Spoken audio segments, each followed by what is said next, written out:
The Tuʻi Tongan Empire or Tongan Empire in Oceania are descriptions sometimes given to Tongan expansionism and projected hegemony dating back to 950 CE, but at its peak during the period 1200 to 1500, it was centered in Tonga on the island of Tongatapu with its capital at Niue. At its height, some claim that the empire stretched from Niue to Tikopia and had an even greater sphere of influence, while modern researchers and cultural experts attest to widespread Tongan influence and evidence of transoceanic trade and exchange of material and non-material cultural artifacts. Empirical evidence of a true political empire ruled for any length of time by successive rulers is lacking. Beginning of Tongan expansionism. In 950 AD, Tuʻi Tonga, Ahoachu started to expand his rule outside of Tonga. According to leading Tongan scholars, including Okuzatino Mahina, the Tongan and Samoan oral traditions indicate that the first Tuʻi Tonga was the son of their god Tangaloa, as the ancestral homeland of the Tuʻi Tonga dynasty and the abode of deities such as Tagaloa, Atumatupua, Tonga Fusafornua, and Tavatave Manuka. The Mainar Islands of Samoa were considered sacred by the early Tongan kings. By the time it comes to the 10th Tuʻi Tonga Momo, and his successor, Tuʻi, the empire had already stretched from Tikopia in the west to Niue in the east. Their realm contained Wallis and Futuna, Tokelau, Tuvalu, Rotuma, Nauru, parts of Fiji, Marquesas, parts of the Solomon Islands, Kiribati, Niue, Cook Islands, and parts of Samoa. To better govern the large territory, the Tuʻi Tongas had their throne moved by the lagoon at Lapaha, Tongatapu. The influence of the Tuʻi Tonga was renowned throughout the Pacific, and many of the neighboring islands participated in the widespread trade of resources and new ideas. Expansion. Under the 10th Tuʻi Tonga, Momo and his son Tuatatui, the empire was at its height of expansion. Tributes for the Tuʻi Tonga were said to be exacted from all tributary chiefdoms of the empire. This tribute was known as the Inazi, and was conducted annually at Miwa following the harvest season, when all countries that were subject to the Tuʻi Tonga must bring a gift for the gods,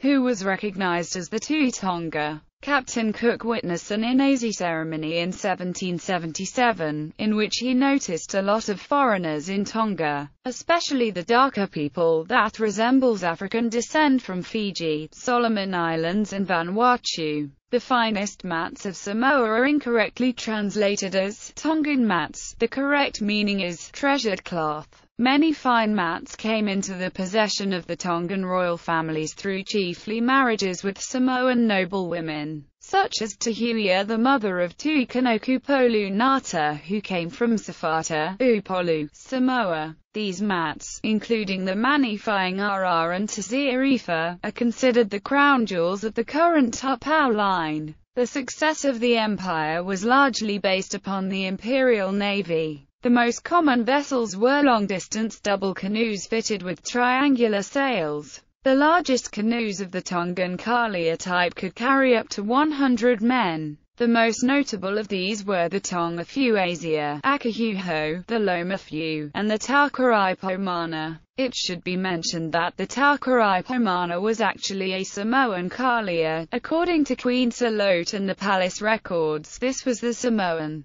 double canoe that brought Tahui Limapo from Samoa to wed the Tuʻi Hatakalaua. The large navy allowed for Tonga to become wealthy with large amounts of trade and tribute flowing into the royal treasury. Tripartite system. Decline of Tuʻi Tonga and two new dynasties. The Tuʻi Tonga decline began due to numerous wars and internal pressure. In the 13th or 14th century, Samoa defeated Tuʻi Tonga to La Kaifaki under the lead of the Muliatoa family. In response, the Failfei was created as political advisors to the empire. The Failfei officials were initially successful in maintaining some hegemony over other subjected islands, but increased dissatisfaction led to the assassination of several rulers in succession. The most notable were Havarai, Havatu, and Takalaua, who were all known for their tyrannical rule. In AD 1535, Takalaua was assassinated by 2 foreigners while swimming in the lagoon of Muar. His successor, Kaualufonurai, pursued the killers all the way to Uvea, where he killed them. Because of so many assassination attempts on the Tuʻi Tonga, Kaualufonurai established a new dynasty called Tuʻi Hatakalaua in honor of his father, and he gave his brother Mounga Motua the title of Tuʻi Hatakalaua. This new dynasty was to deal with the everyday decisions of the empire, while the position of Tuʻi Tonga was to be the nation's spiritual leader, though he still controlled the final say in the life or death of his people. The Tuʻi Tonga Empire at this period becomes Samoan in orientation, as the Tuʻi Tonga kings themselves became ethnic Samoans who married Samoan women and resided in Samoa. Kaualufonuai's mother was a Samoan from Maina'a.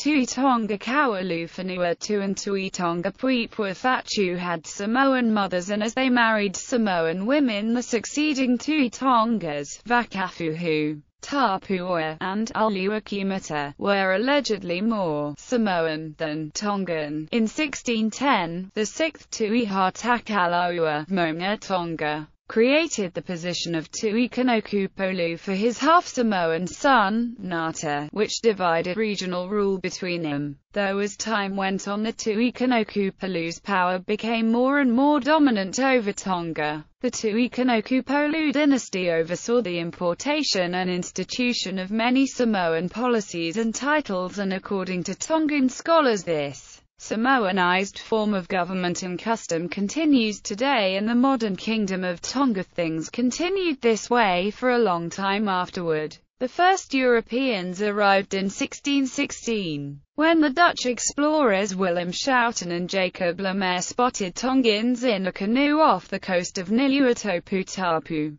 and the famous Abel Tasman followed soon after. These visits were brief, however, and did not change the island much at all. The dividing line between the two moieties was the old coastal road named Halafonua Moa. Still today, the chiefs who derived their authority from the Tuʻi Tonga are named the Kauhalaiuta, while those from the Tuʻi Kanokupolu are known as the Kauhalalelo. Concerning the Tuʻi Hatakalaua supporters, when this division arose, in the 15th century, they were of course the Kaualalil, but where the Tuʻi Kanokupolu had overtaken them, they shifted their allegiance to the Kauhalaiuta. Modern scholarship, modern archaeology, anthropology and linguistic studies confirm widespread Tongan cultural influence ranging widely through East Uvea, Rotuma, Futuna, Samoa and Niue, parts of Micronesia, Vanuatu, and New Caledonia and the Loyalty Islands. And while some academics prefer the term maritime chiefdom, others argue that, while very different from examples elsewhere, empire is probably the most convenient term.